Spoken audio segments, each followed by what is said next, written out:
Okay, so I think we cannot stop here on chapter 28, the invertebrate. We'll continue. We will finish this today and then we'll continue with the vertebrate. So therefore, we'll finish the vertebrate also on Friday. And Friday is your assignments due.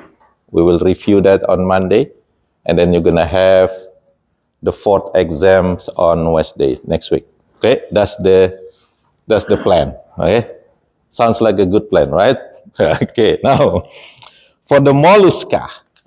So mollusca, the characteristic of this group is this group of animals have a soft body. So it's a soft body, and also they have muscle, kind of muscle that used for movement. So what we call the muscular foot. So they have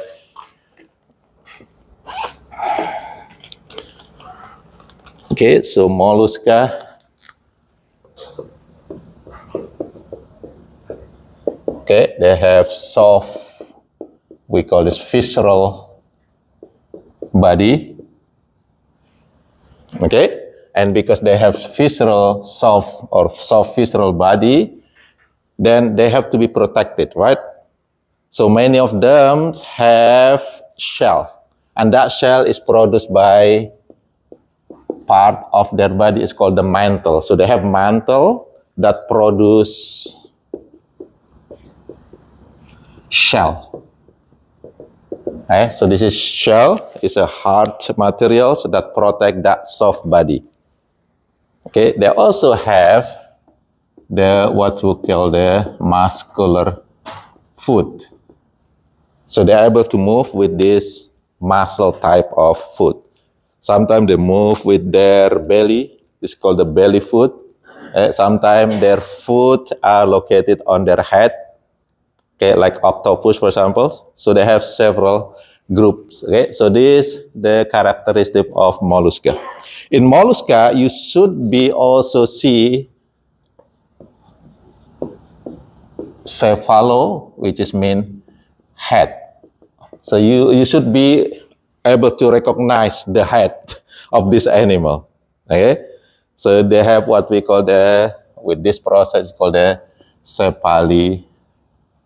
cephalizations. Okay, which is creation of the head. So they have part of their body that is called head, even though they don't really have segmentation yet. But you should be able to see the head on their body. Right? So that's the characteristic of this group of mollusca. And it is divided into 4 classes. Right?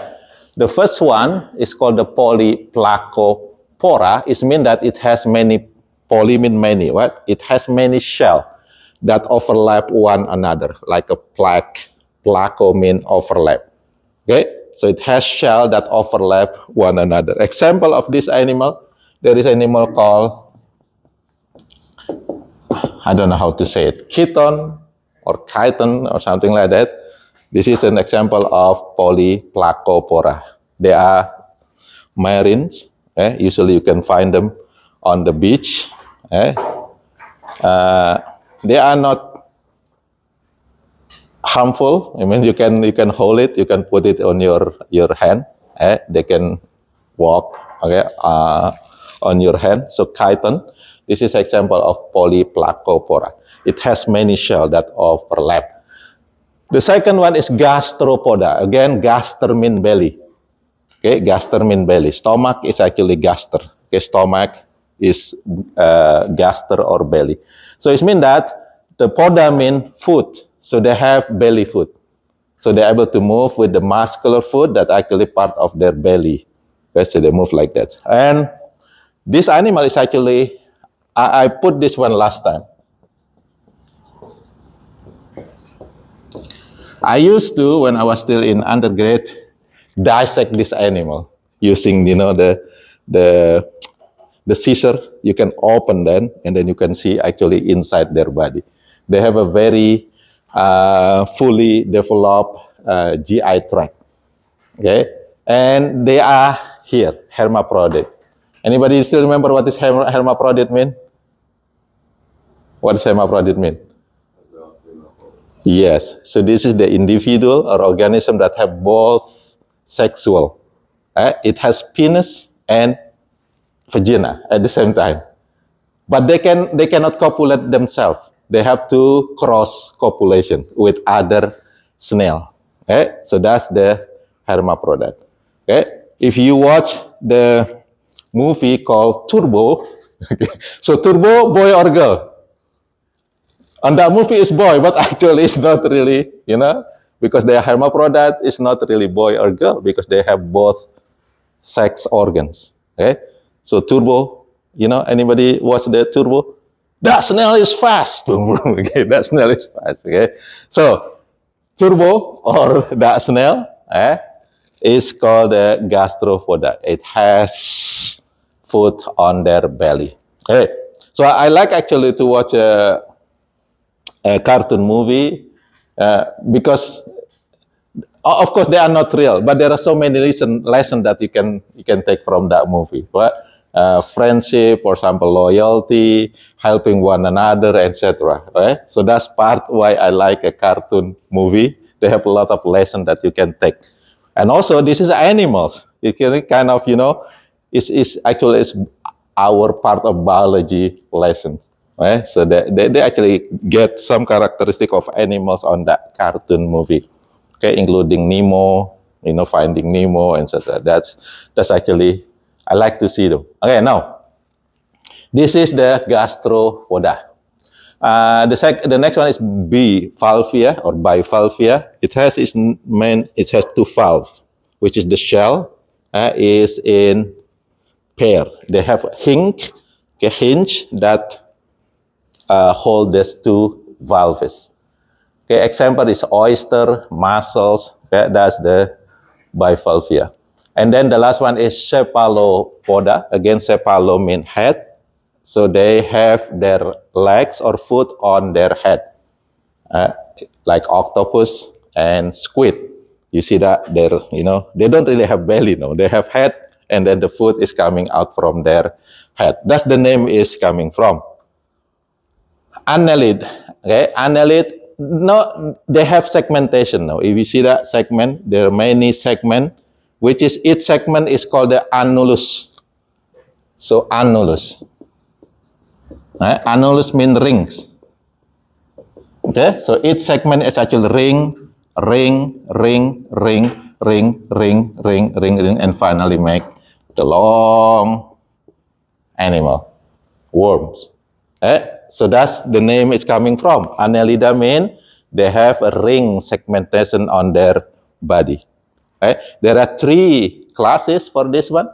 The first one is called the oligocyta, oligocyte. Okay. Oligocyta. Okay. Oligo mean few. Chaeta mean like a bristle. Okay, so like a leg, small legs, bristle. So they have a few bristle legs under their body. So the example is for this one is a earthworm. Earthworm, if you hold it with your hand, you might feel that bristle under their body. That's oligocyte. The next one is called the hirudinea. This one is look like this with the ring. They are small actually. If you go to the forest, especially wet forest, they might go to your legs. They sucking your blood. So this one is leeches. But when you're sucking your blood, you're gonna see them become bigger, swelling, filled with your blood. So I used to go there. Also the forest that I went to, it has many big mammals, including elephants. So they're actually sucking on the elephant blood. But when you go there, they like you better than the elephant. So you're going to see big, really big. Yeah? From small, become very swelling animal filled with the blood. If you don't do anything, they actually will fall down by itself. If they are full, they're going to fall down. So just let them go. But if it's too much, too many of them, you're gonna be scared, especially girls. They say, I saw that one. Okay, now the next one is poly. Poly. What does poly mean? Many. Kaita. Many bristle. This is actually sea or marine worm. They have so many bristles on their segment. Okay, that's the name is coming from. So they have rings segment, and then they have kaita or bristle or small foot on their body. We have learned this. Nematoda is roundworms. Okay, mostly parasite. If you have pets like dog, for example, they might have this in their stomach or in their intestine. So this is the parasite in the GI system. Now, arthropoda. Arthropoda. Have you ever heard arthritis? What does arthritis mean? Joint pain, okay, joint pain or joint inflammation, right? So this is coming from arthritis, arthro. So what does arthro mean then? Joint. So joint. What does poda mean? What is poda? We talk about gastropoda, cephalopoda. What does pod mean? Poda or pod mean legs. Remember, gastropoda mean their leg or their foot on the belly. Cephalopoda mean their leg is on the head. Now it's arthropoda. If you combine them, remember, if you learn scientific terminology, they usually combination of 2 or 3 words, and each word you can define it. So arthro mean joint, poda mean legs. What does that mean then? If you combine them together, it's going to be called the jointed legs. This animal, their leg, like that, is jointed leg. If you see, like for example, shrimp, ants, spiders, right? They all have the jointed legs. We also have jointed legs actually, but they have more. So jointed legs. That's the group of arthropoda. So phylum Arthropoda. It has 4 subphylum.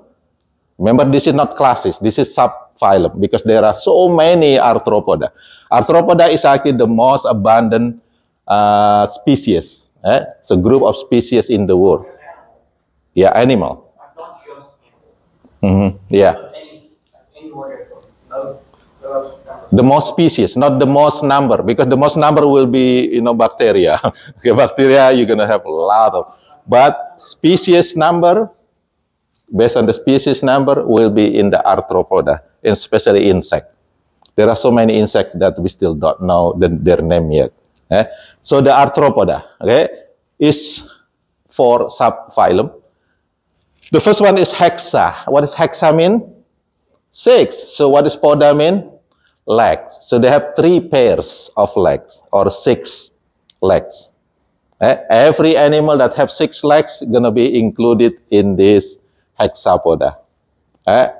Example, ants, bees, butterfly. They have 6 legs. If you don't believe me, get them and count it. So they have 6 legs or 3 pairs, then it's going to be on the subphylum of hexapoda. Next one is myriapoda. It means that 1,000 of legs. So they have 1,000 of legs. There are 2 groups or 2 classes. The first one is called the centipede, and the other one is called the millipede. So if you know their body have segment, right? Consists of segment like this. Let's say this is like this, okay? So the centipede, each segment has 1 pair of leg, like that. That's the centipede. Centipede. So 1 pair of leg per segment. But for the millipede, they're going to be 2 in each segment. So which one will have more legs then? Centi or milli? Based on the number of legs. Milli, right? Because it's double number of legs. Right? We're going to see the picture later, okay? So if you live in the tropical country, you can play with. I think we have some of the centipede over here. Sometimes in your house, you might find them, and then they smell like producing acid, okay? Sometimes they are maybe in the corner on the damp area of the house. So that's centipede. Millipede, maybe you don't really have a lot in this country. Okay. The next one is Crustacea. Crustacea is a group of animals or arthropod that has at least 4 pairs of legs or more. So they have hard shell. Example is shrimp, crabs, crayfish. This is in the group of Crustacea. And the last one is Chelicerata. It has kind of claw structure on their mouth.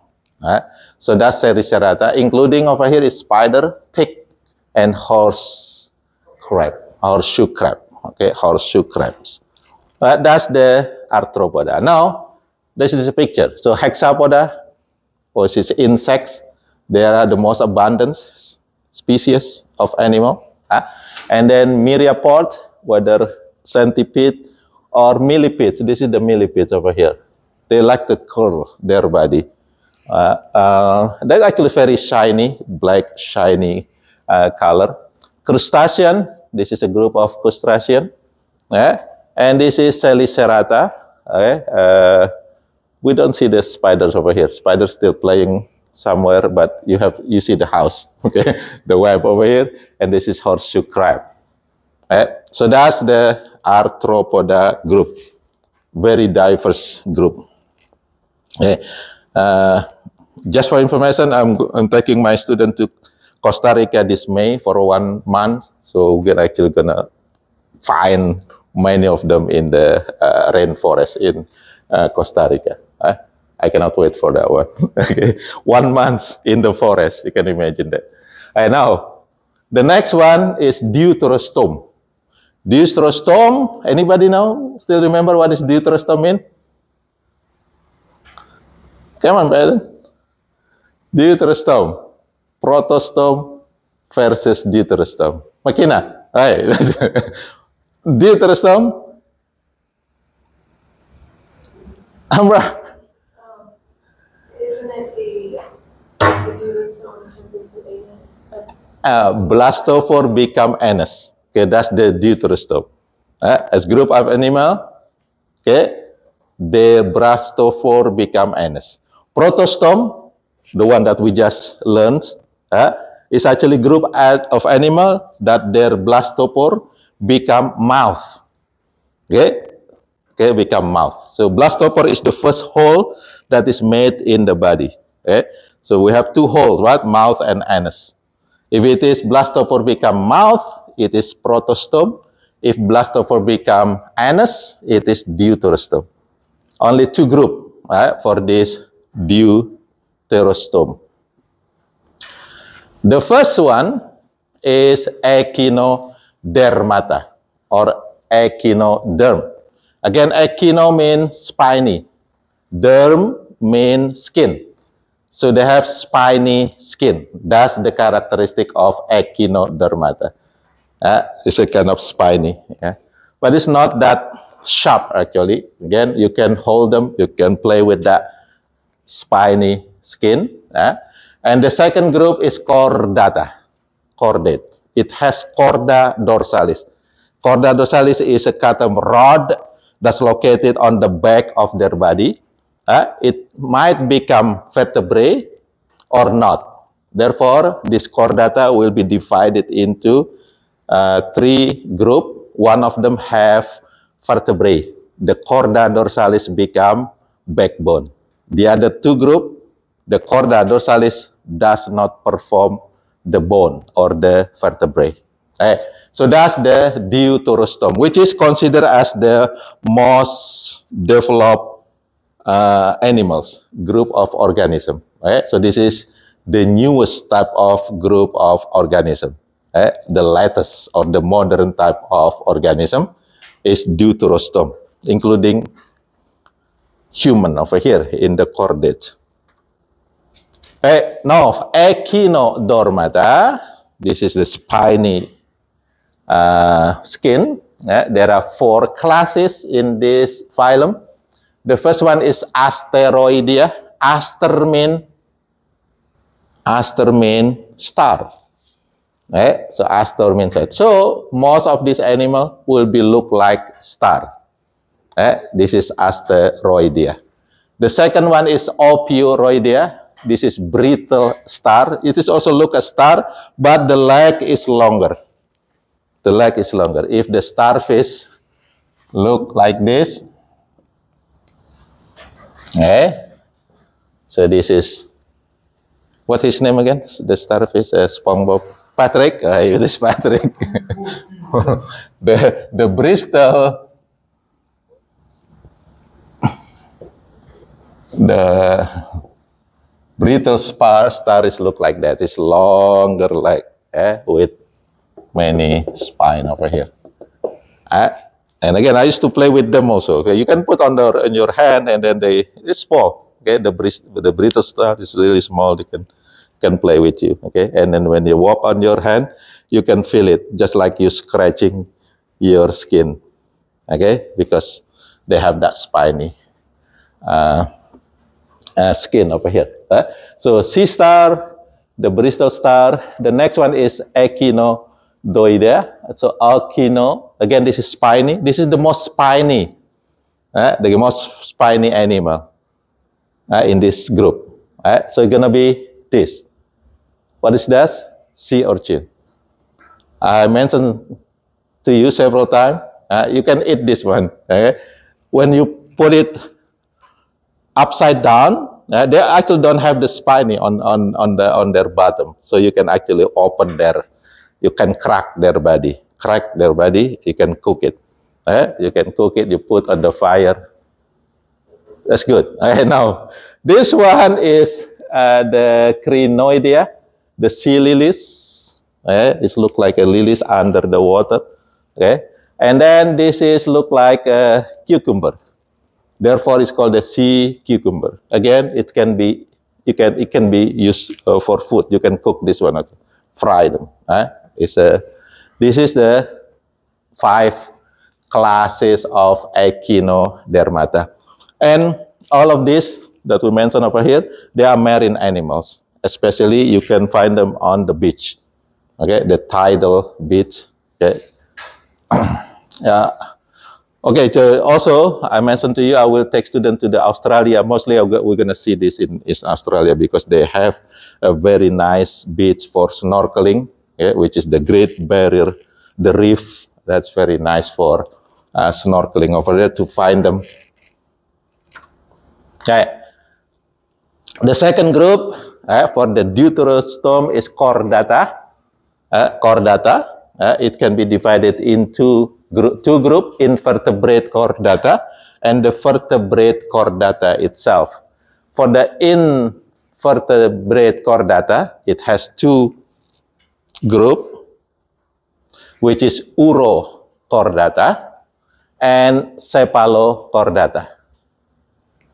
Both of them live in ocean. This is marine animals. This one, the Cephalochordata, look like fish. Look like a sword, actually, swordfish, very small. You can put also in your hand. They are small, actually, not that big. So that's the Cephalochordata. The Urochordata is also known as a squid or sea squid because they look like a balloon. They can some materials coming out from their body, especially water and some other things. Look like a cloudy material. They can squirt it. If, for example, some fish try to eat them, they might squirt their liquid from inside. That's the sea squid or tunicate. And the lancelet, which is the Cephalochordata, they look like just fish. And then, of course, the last subphylum, for this chordata is vertebrate, the one that have backbone. So that's the three group or subphylum for the chordata. Again, this is how the sea squid look like. They mostly stay on the bottom of the ocean, within the coral, sea anemones, coral, etc. They also sometimes live there. And they look like a balloon bubble. They can squid inside their body. That's the urochordata. Okay, it's called the tunicate. And this is the cephalochordata. Most of the time, they burrow their body under the ground, under the sand. They only put their head on the top. Okay, but you can take them out and then put it on the hand. They are small, it's not that big, look like a small fish. So this the lancelet, which is the cephalochordata. Okay, so we're done with the invertebrate. Now we go to the last chapter before your fourth exam, which is the vertebrate. And this is actually subphylum of chordata. It's called the vertebrata. Okay? So the subphylum called the vertebrata. Again, this is just a review. Phylum chordata consists of three subphylum: urochordata, the tunicate, cephalochordata, the lancelet, and the last one over here, the vertebrate. And this is the one that we're going to learn in this last chapter. Right? This is characteristic of chordata. What does chordata mean? They have chorda dorsalis. What is chord? Chord means rod. Dorsa means back. So all of these member of the phylum chordata will have the notochord, the cord on the back. Especially for the vertebrate, this cord then become bony. Bony means bone, become harder. It's become backbone. For the other subphylum, it is stay as a notochord. It's softer. It's not bone. It's not bony material. So they have also pharyngeal gill slit. So that's the characteristic of the chordata. We still have it when we're still in embryological development. We have the gill slit also. It's become lungs, part of the lungs later. But in the animal like fish, that gill slits become their gills. Okay, so during development, this is showing that actually we are at the same, with the same ancestor with the fish, with the frog, and etc. If we compare the embryological development with this gill slit, with the notochord, okay, and also the tail. We have tail. Anybody know that we still have tail? What? The good thing we only have one tailbone. It's called the coccyx. But many animals still have many tailbone, like monkey, for example. They become tail. Okay? So every chordata will have the tail, including us. That's another characteristic of chordata. Now, for this subphylum vertebrate, it is divided into 5 famous classes. 5 famous classes, and everybody should know this, right? 5 classes. We start from the most primitive one, which is the one that still live in water, because the evolution actually start from water. You got this one? Start from water. So the most primitive mammalia, the most primitive vertebrate will be what? Fish. Okay, so the first class is called fish or fishes. Okay, that's the name of the class. Fishes, which is group of fish. There are 2 types of fish. The one that have jaw is called the jawfish, which is most modern. And the one that do not have jaw is called the agnatha, which is most primitive. So jawless fish and jawed fish. The jawed fish itself is divided into 2 types again. The first one is the one that their bone is not bony yet. Their bone is actually cartilage. It is not that hard. Include in this one is the shark. It's called the chondrotheus. Chondrotheus, chondrocyte mean cartilage. So the bone is actually cartilage. It's not hard as the real bone. And the second one, oscos, the osteo. Osteo mean bone. Osteotheus. Theus mean fish. The fish that has real bone. The chondrotheus is the fish that have cartilage on their skeleton. That's the group. And then from the real bone fish, it is divided into two orders, which is Actinopterygii. This is most primitive. And the Sarcopterygii. You're going to see the difference later. The Sarcopterygii is the one that will develop into land animal. Okay, so the Sarcopterygii is the one that will develop into land animals, whether amphibian or reptile letters. So that's the fish, the first class, the most primitive of vertebrate. Second, after they have the ability to stay on land, then there's become another group. It's called amphibia. The name is telling you amphi mean two, bia mean life, which is bio, right? So this group of animal live in two places. When they still baby or larvae, they actually live in water. They breathe with gills. But when they are adult, they stay on land, but still close to the water. And they now breathe with what? With lungs. That's amphibian mean. So like example is frog, right? Frog, the adult is on land, breathe with lungs, but their lung is not as good as our lungs. Therefore, they actually also breathe with their skin. They have the ability to absorb oxygen from their skin also, because their lung is not fully developed yet like other land animal. So, frog, adults on land, but larvae, what you call the larvae of the frog? The tadpoles. Okay, the tadpoles look like this, right? They still have tail, just like fish.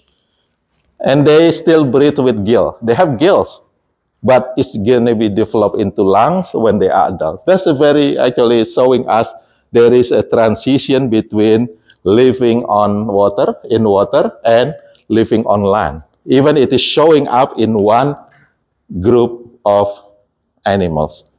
They have both situations. Young in water, adult on land. That's amphibian. That's the name is coming from. Two place of living. And then what happened? There are another group that they're mostly on the land now, but they still like to close to the water. It's called the reptile. So most reptile, they live on land, but many of them still love to stay in water or close to the water, like crocodile, alligator, for example, right? They still like to love water. And the next one from the reptile, then it evolved into two groups. So reptile will develop into two groups, to the last group, which is some of them develop into bird. So bird is coming from reptile. And some other making the mammal. So mammal is actually also evolved from reptile. So mammal. More recently, like the mammal lineage split off from the reptiles pretty early. Yeah, so we have to learn more about it. But again, this is just for us to know right now that both of bird and mammal evolved from what? From reptile. That's the evolution. So reptile, there is a group of reptile, they're already extinct, that will develop into bird. And there's a group of reptile, they're also already extinct. What? We just found the fossil of them that will develop into mammals. So reptile. Now again from reptile become bird, and the last, the most complex, is called the most modern type of organism is called the mammal, including us later. Right? So mammal is the modern type of organism based on the evolution. Okay, we start with the fish. Okay, so this is the Aegnatha. A mean no, Gnatha mean jaw. So no jaw, so jawless fish. Example is hagfish, no jaw.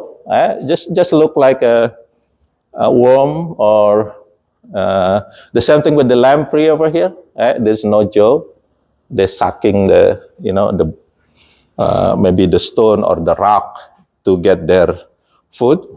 Okay, there is no jaw on this animal, the Aegnatha. And then the jawfish, Gnathostom, two type again, Chondrichthyes and Osteichthyes. Chondrichthyes mean their skeleton is cartilage. Osteo mean bone. So Osteichthyes mean is a bony fish. There are two groups, two order, which is Actinopterygii and the Sarcopterygii. That's the two type of fish. This is the Chondrichthyes. The most famous one is the shark and the stingray. So they are the same group. No bone. They have cartilage. Okay? No bone. The skeleton is actually cartilage. The bony fish, this is the ray fish, the Actinopterygii. If you see over here, we're going to look on this lateral pins over here. You don't really see bone over here. So that's actually the characteristic of this Actinopterygii. Now, compare to this. Compare to the fish that has bone. You see that one, bone? And this is the one that will develop into leg for the land animal. Okay, so the land animal ancestor is actually coming from the Sarcopterygii group. There is a fossil of fish, is called the Tiktaalik. So this is the ancestor of land organisms. So Tiktaalik, they have the ability to crawl out from the water with that kind of, bones on their pin over here. And again, if you go with me to Australia, or actually Costa Rica, also we'll see that some of the group of the fish that actually they like to be on land. Okay, so they can fight actually. Sometimes I see them fighting, the male fish fighting on land. They live in brackish water in the mud. The name is mud skipper. That's the name of the group of fish that's mostly in the mangrove area. So the male is actually kind of beautiful. They have the pin that when they fight, they can open that pin. It look like a let's say this is fish. So the pin is look like this. Try to scare other fish, other male fish. They can fight. Sometimes they fight fiercely. So that's the group of the Sarcopterygii, which is lobfin fish.